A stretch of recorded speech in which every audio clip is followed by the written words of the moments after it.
ডাকসু নির্বাচন রাইট্রামি হবে, সেটাকে বাধাগ্রস্ত করার সক্ষমতা কারোর না। এবার আমি আলোচনায় আসি। হে ঢাকা বিশ্ববিদ্যালয় প্রশাসন, হে ঢাকা বিশ্ববিদ্যালয় নির্বাচন কমিশন, আপনারা এমন একটা নির্বাচন আয়োজন করতে গিয়েছেন যেখানে আপনারা নির্বাচন বন্ধের ফাঁক ফোকর রেখেছেন। আমরা জানি অপরাজয় ৭১, অদম্য ২৪-এর বাম জোট সমর্থিত নেত্রী, মুক্তিযুদ্ধ,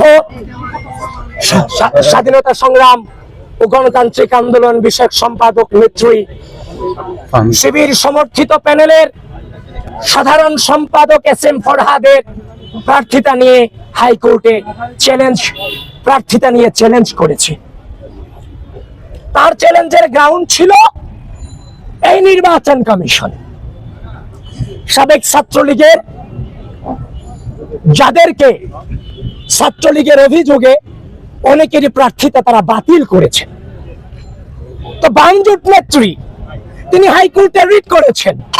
ঠিক একই ক্রাইটেরিয়াতে এস.এম. ফরহাদ, যে সোশ্যাল ওয়েলফেয়ার ইনস্টিটিউশনের ছাত্রলীগের জয়েন্ট সেক্রেটারি ছিল, সে ওই মুহূর্তেও পদত্যাগ করেনি, ৫ আগস্টের আগেও পদত্যাগ করেনি, ৫ আগস্টের পরেও পদত্যাগ করেনি। তাহলে একজন চিহ্নিত ছাত্রলীগ নেতাকে বাকিদেরকে বাদ দিয়ে তাকে কেন প্রার্থিতা বৈধতা দেওয়া হলো, সেটা নিয়ে বামজোট নেত্রী রিট দায়ের করেছেন। সে যে রিট দায়ের করেছেন তার গ্রাউন্ডে রেখে হাইকোর্ট নির্বাচনকে নাকি স্থগিত করেছেন। আমরা বিশ্ববিদ্যালয় প্রশাসন এবং নির্বাচন কমিশনকে বলছি, আপনারা তামাশা করেন ঢাকা বিশ্ববিদ্যালয়ের স্টুডেন্টদের সাথে। আপনি একই ক্রাইটেরিয়াতে তাদেরকে বাদ দিলেন, তাকে রেখে আপনি যে ফাঁক ফোকর রেখেছেন, সেই ফাঁক ফোকরের সুযোগ আজকে বিভিন্ন জন, বিভিন্ন অপশক্তি, বিভিন্ন পরাজশক্তি বিভিন্ন ভাবে নিচ্ছে।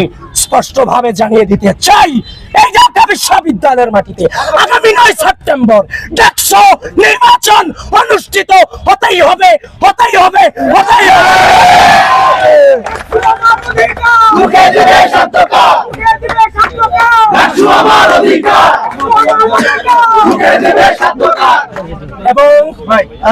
এবং এই বিশ্ববিদ্যালয় প্রশাসন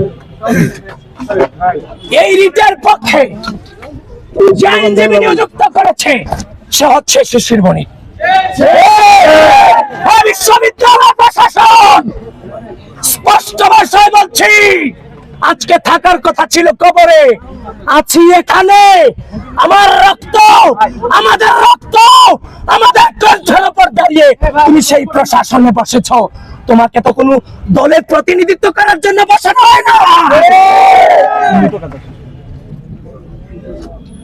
প্রিয় ঢাকা বিশ্ববিদ্যালয়, ঢাকা বিশ্ববিদ্যালয়ের মাটিতে আগামী ৯ সেপ্টেম্বর ডাকসু নির্বাচন হতে হবে এবং উপস্থিত যে ছাত্রবৃন্দ এখানে আছেন আপনাদেরকে স্পষ্ট নির্দেশনা দিচ্ছি, আমাদের প্রচার কার্যক্রম এখান থেকে আবার আমরা রুট টু রুট ফিরে যাব, হলটুয়াল ফিরে যাব।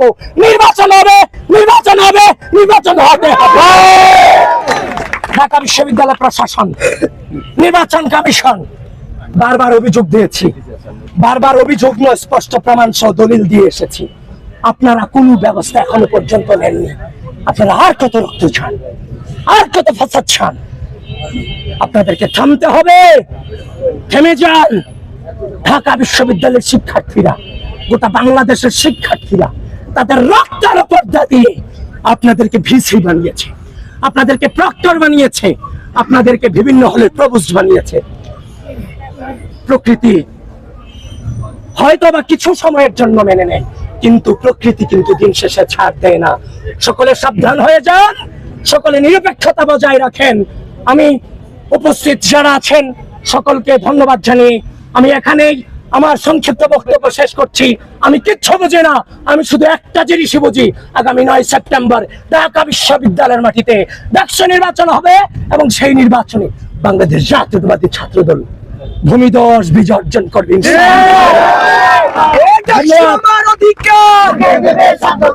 ধন্যবাদ সবাইকে।